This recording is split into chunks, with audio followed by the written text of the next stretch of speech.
High school is a strange, stressful time of your life.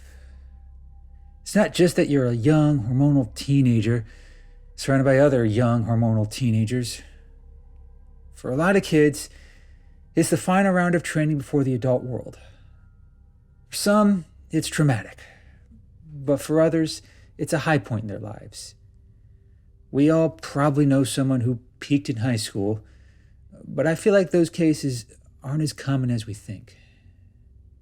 And if you went to a high school like mine, well, let's just say plenty of rules and assumptions go right out the window. If it sounds like I'm rambling, I'm sorry. I guess I should probably add some context here. My therapist says I need to put this sort of thing into words, make some kind of tangible record of my experience. It's something I've actually been avoiding for years now, but maybe by sharing my story like this, it'll help me process everything. So, having gotten that out of the way, I'll start with the basics. I'm going to try to keep it together, but if I lose it at some point, I apologize. My mental strength is still kind of frail right now. I went to Eastern Heights High School, quite possibly the most generic name for a high school you'll ever come across. But the name isn't important. All you really need to know is that, in terms of your run-of-the-mill high school, you can't get much more typical. It was a big, overcrowded facility. Not too run down, but it had definitely seen better days when I went there. It served a pretty large school district. Our graduating classes were often measured in the hundreds. But other than our size and capacity issues, Eastern Heights wasn't known for much. We had a baseball team that went to the state finals while I was there, and our football and basketball teams are regular contenders. But other than that, it offers a high school experience similar to what you'd get anywhere else, complete with rusty lockers, overworked teachers, and bad cafeteria food. The main difference, the only difference, was that Eastern Heights had a bit of a history. And much of that history stems from our mascot, Volt. He's basically a human-sized vulture, and he's been a mainstay at games for much of the school's existence. But make no mistake, Volt isn't some proud tradition or anything like that. More than anything else, he's a creepy shadow that hangs over the school like an ever-present threat, and anyone who tries to talk about it tends to be silenced, if not by administrators and teachers, then by the students who've felt his influence. Now, as for the nature of that influence, well, that's what I'll have a hard time describing. Because I definitely felt it while I was at Eastern Heights, albeit indirectly. But to really appreciate why it hit so hard, I'll need to touch a bit on the history of the school. I only know that history because my therapist urged me to look into it in hopes of demystifying it. I'm pretty sure now that was a huge mistake, and one that definitely had the opposite effect. Because in researching Volt, I've only come to dread his influence even more. His inception as a mascot was pretty unremarkable. While building Eastern Heights, the construction crew uncovered a large vulture's nest on the land. Rumor has it that an entire family of vultures had been nesting there for years, and when they tried to get them out, they got aggressive. So much so that they had to call in some local hunters to get them out. Now, they succeeded, but I don't know. Something tells me that might have awoken something. That seemingly minor incident was enough to inspire the school to adopt a vulture as their mascot. And the year the school opened, the first graduating class named him Volt. Admittedly unoriginal, but nonetheless direct. And according to the records I found, the first person to don Volt's costume was the school janitor. His name, I honestly couldn't find that information. It's very likely there's a reason for that, and it's probably not a good one. Because shortly after that janitor started wearing the costume, something odd happened to him. This man, this seemingly healthy man who served in the army, fell very, very ill. According to the doctors at the time, he developed a rare form of brain cancer, the kind that was a death sentence for most people back in those days. I mean, naturally, the man was devastated and probably very scared.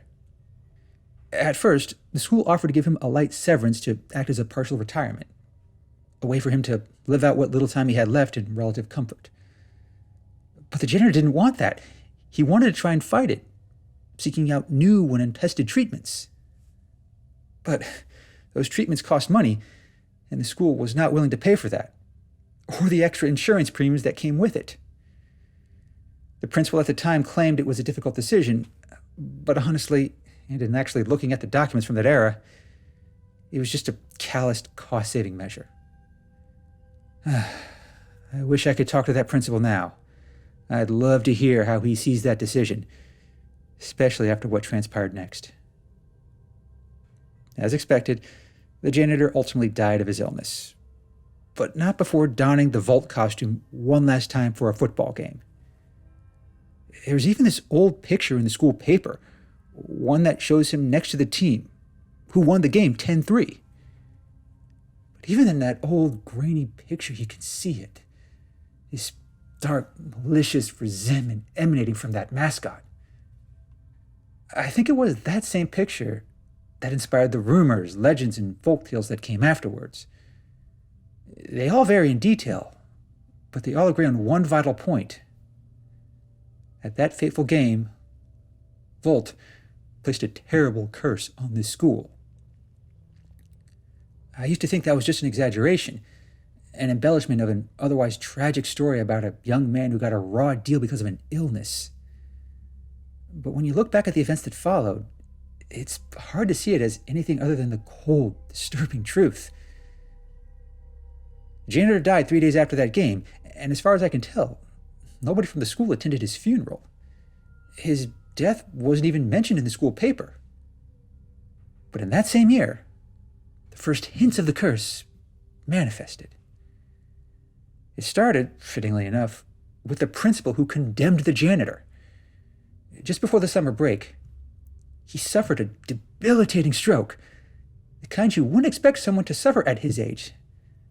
I mean, I saw pictures of the guy. He couldn't have been older than 55, and he didn't even smoke or drink. But the stroke he had, it was so devastating that it left him in a wheelchair with brain damage.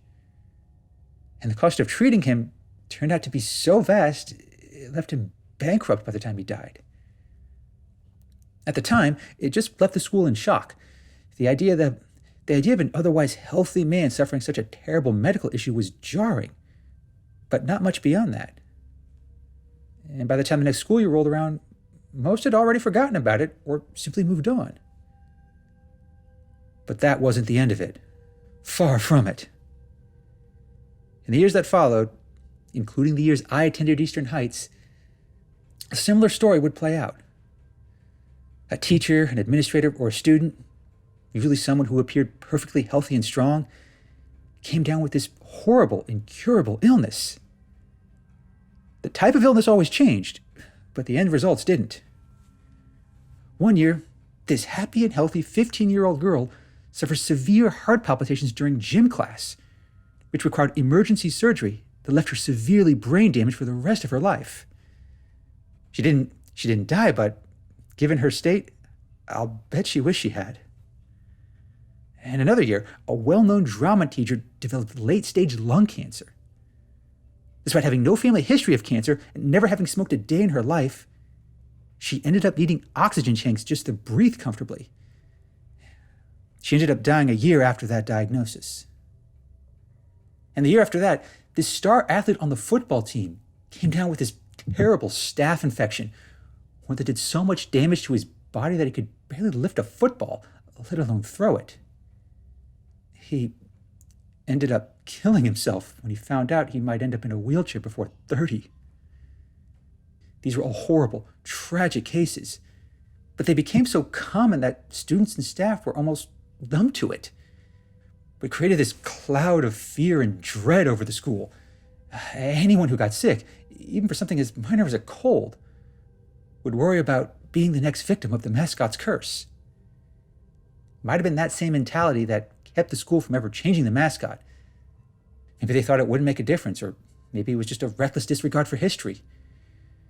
But whatever the case, the mascot's curse was alive and well when I attended Eastern Heights. And during my junior year, I got a front row seat to this curse, in more ways than one. It started with my best friend Ian. He was my childhood friend and neighbor. I'd known him since preschool, and we'd always been close. As far as I knew, he was as healthy as any kid his age could be, more so than I ever was. His mother was a doctor, his father was a former baseball player. He was never sick a day in his life, not even a cold. And everyone in his family seemed to live well into their 80s with few health ailments. So it was naturally quite surprising and quite devastating when he came down with a rare form of leukemia. So rare, in fact, that Ian was only the 5th documented case in the entire state. God, I still remember the cries of his parents when they got the diagnosis. I also remember the look on his face when the doctor told him what he was in for. I won't give specifics. I'll just say that he knew his chances for walking at graduation were very slim. So, naturally, once word got out, Ian became the latest victim of the mascot's curse. That earned him plenty of sympathy, but honestly, it all felt so hollow, so mundane even. Hell, I think some were even relieved, hoping that with Ian being sick, they were less likely to get hit by the curse. I wish I knew who felt that way. I would have loved to sucker punch every one of them. Because to them, Ian was just another body on the ever-growing pile of the curse. But to me, he was more than that. He was my friend. My friend who was suffering in a way nobody deserved to suffer. The mascot's curse, however real you think it is, I promise, it doesn't do justice to what these conditions do to people. For the next year, I watched as my best friend went from this healthy, energetic young man to this sickly shell of a human being. He lost all his hair, he lost 2/3 of his muscle mass, he even lost half his eyesight and his ability to taste. I don't know if it was from the disease or from the treatments, but it was nothing short of horrific. Towards the end, he was so weak that he didn't want others to visit him anymore. He didn't even want the school to send him get well cards or anything. He accepted that he was going to die. He even seemed to welcome it. And after what the disease did to him, who could blame him? That alone imparted plenty of trauma on me and Ian's family. Seeing someone you care about wither and die, I don't care how old you are. You just can't get over that sort of thing. But it was those last few weeks of Ian's life that the mascot's curse took on a whole new level of horror. By then, Ian and his parents agreed to cease treatment. He'd suffered enough. They were just bracing for the end, hoping to end his pain. I only saw him a few more times after that. And during those times, Ian often slipped into this trance-like state. He would stop talking with interacting with anyone around him, just laying back in his bed, staring at the ceiling with this look of abject terror and dread. At first, I thought it was just the side effects of the drugs. But then, he started saying things. The vultures. I see them. I hear them. They're coming for me. I'm sure his parents and the doctors didn't get the connections. None of them went to Eastern Heights. None of them knew about the curse. But I knew. And against my better judgment, I tried to glean more. I asked Ian to describe them. But that was difficult, because when he came out of his trance, he claimed to not know what I was talking about. But on the last day I saw him, he slipped back into it. And while in that state, he managed to convey one final message. Death finds us all, But the vultures, death follows them. We angered them so much. And now they guide Death's shadow. They'll keep doing so until... Those were the last words I ever heard Ian say. He died the next day. His parents and sisters, they cried so much. But at the same time, they were relieved his suffering was over. I needed more time than most to process it all. By this point, we were almost nearing the summer break. I didn't even want to go back to that school after what I'd heard. But my parents insisted I finish the final year. Naturally, news of Ian's death came and went quickly. Since the school was so used to stories like this, everyone was just eager to move on with their lives. Not gonna lie, I had to work extra hard to contain my anger and bitterness. To this day, I still don't know how I managed. But then, sometime in the late spring, the baseball team hosted a playoff game. Naturally, the school was excited, and our mascot, Volt, was more active than usual. Now me, I could have cared less, but I still found myself going to the game, only because I needed a distraction. But at that game, I had this strange encounter with Volt. I know, it's just a costume. Someone was inside that costume, I imagine. But I swear on my life, there was something else in that horrible getup. I sensed it just after the game. Eastern Heights lost, unfortunately, and everyone was in a somber mood. But me, I just lingered in the bleachers, not ready to go home yet, where I knew my mom would want to talk about Ian's death. But once most of the crowd had left, Volt still lingered. He just stood near the back entrance to the school, waving goodbye to everyone. Most just waved back casually, but I found myself glaring at him, as though this lousy excuse for a mascot was somehow responsible for Ian's death. I knew that was bullshit. I knew I was just projecting. At least I thought I knew. I still don't know what possessed me to walk up to that figure and give him the most hateful glare I'd ever given to anyone before in my life. I was just beyond caring at that point. I imagine whoever was wearing that costume felt very uncomfortable, assuming there was even someone in that costume to begin with. I say that because when I cussed Volt out, like some angry drunk who took sports way too seriously, it didn't move a muscle. He didn't flinch in the slightest. Just kept staring at me with those dead, fake eyes, that unchanging expression that I thought was made of fabric and cloth. Then I heard him say something to me, something that still haunts me to my very soul, something that reminds me of the power of the mascot's curse. Ian says hi.